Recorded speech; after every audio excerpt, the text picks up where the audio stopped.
Hi everyone, my name's Alex here at Luther Ford, and today what we're talking about is this really nice blue 2021 Ford EcoSport. Now this is the four-wheel drive version. Tim will talk to you a little bit more about the engine and stuff like that, but I just want to go over some stuff about the outside of this car. It's really nice, I like it. So it has regular halogen headlights, some big beefy turn signals and fog lights. Of course you got 16-inch wheels. This is the four-wheel drive version, so it has a bigger engine, which, like I said, Timmy will talk to you a little bit about that, but this car is pretty exciting. It's a great car for people who want great gas mileage, who want something that's easy to drive, something easy to drive in the city, something that's easy to park.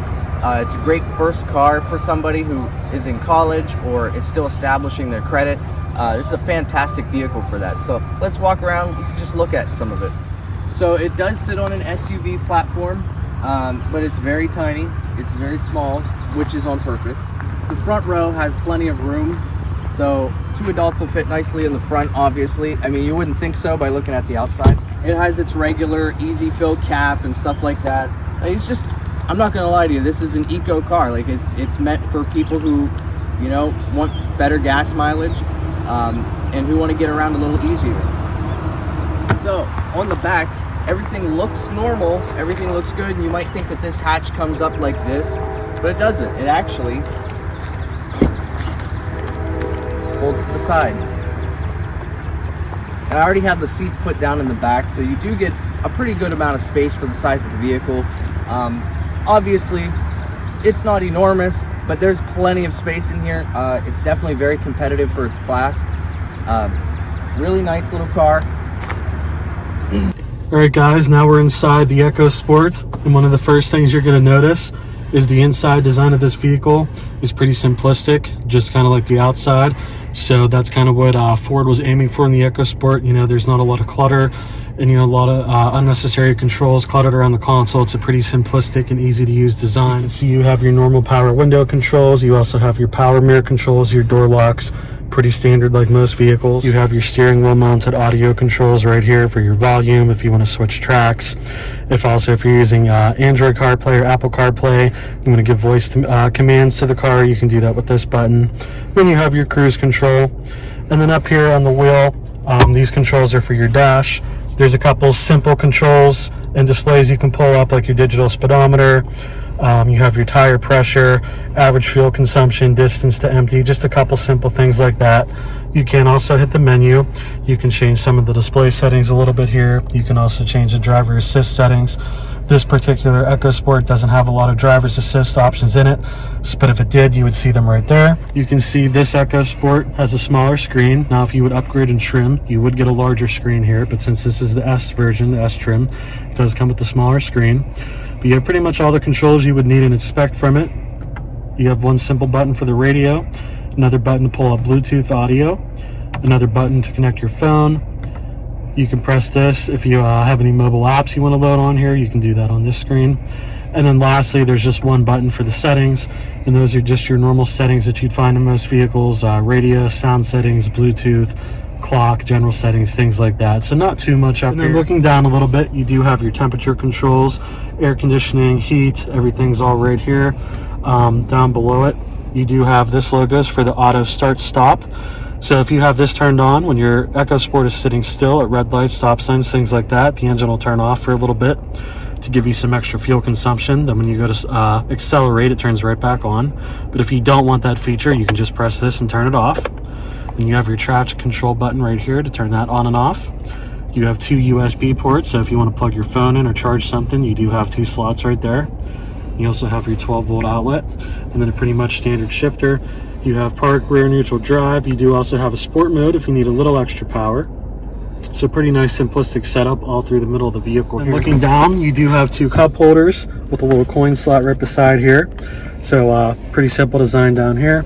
And then there is a very small center console, not a ton of room in it, but enough room to fit a couple little things. And you can even pull this out, put some extra stuff down there. We do have two flaps here that both have a vanity mirror.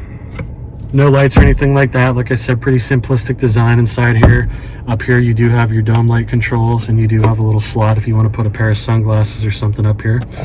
So overall, the design of the EcoSport is just like the outside of the vehicle. How it looks inside, everything's very simplistic, easy to use. There's not a lot of clutter and unnecessary controls that you sometimes see in more modern vehicles. So definitely a very easy vehicle for people to figure out and learn to use all the functions. Also, a lot more room in it than you would expect. An EcoSport's a smaller vehicle, so when you're looking at it from outside, you think, oh, you know, I'm a taller person, or, you know, I have a wife and 2 kids, there's no way we're all going to fit in this comfortably. You'd actually be surprised, because I'm 6 foot, and I can fit in this pretty comfortably, and I still have room to spare. I can still pull the seat back more if I need to. So don't let the size of the vehicle fool you. It is pretty comfortable inside. You don't feel cramped. Now that we've shown you the front, we're just going to go take a quick look at the back seat. All right, guys, now we're in the back of the EcoSport. We're just going to take a minute and take a real quick look back here, because there's really not much back here. There's not too much to the back of an EcoSport. You have your window control, your door handle, and that's about it for the doors. Down here, you don't even have any temperature controls, because the EcoSport, it's such a small vehicle, you don't really need them back here. The air from the front hits you back here just fine. So that kind of keeps this, you know, from getting too cluttered up. And also sitting back here, if you'll notice, I actually haven't moved the seat from when I was sitting up front. So like, I just hopped back in here, and like I said, I'm 6 feet tall. I don't have any problem sitting back here. It looks like from the outside of the vehicle that you'd be cramped, but you're really not. It's actually quite comfortable. I can lean back. I have plenty of room for my legs. Now, if you were extremely tall, maybe like 6'5", you might be a little cramped back here. But for the average person, maybe even a little bit average and taller person, or a small family with 2 kids in the back, don't let the size of the vehicle fool you. You should actually be perfectly comfortable in this. Unless you need a ton of cargo space, the EcoSport with its size is still good enough for most couples, most small families, or even a single person that's just looking for a smaller vehicle that's good on gas and is pretty simplistic in all of its functions and the way you would use it. Hello, this is Tim. This particular EcoSport we have here, since it's the 4-wheel drive one, comes with a 2.0 engine. The front wheel only vehicles come with a 1.0 engine, but the 2.0 engine that's in this one, it gives you 149 pounds of torque and 166 horsepower. All right, guys, thanks for sticking with us while we took a couple minutes and showed you guys a quick look at the EcoSport. You know, in conclusion, it's a smaller vehicle, so, you know, if you're thinking about buying a vehicle because you're single and you're just looking for something that's good on gas to get you from point A to point B, EcoSport's good. Or if, you know, say you're just a couple, or you're a couple with 1 or 2 kids, you guys don't need a ton of room, EcoSport's going to be just fine for you. I know it looks a little bit small on the outside, but it's pretty roomy for the size inside, just like we showed you. So don't be afraid from checking these cars out. You know, don't let the size intimidate you. Overall, very good vehicle that Ford's put out, very affordable for people. So hopefully you guys like it, and hopefully you guys will consider a Ford EcoSport in the future. Thanks, guys.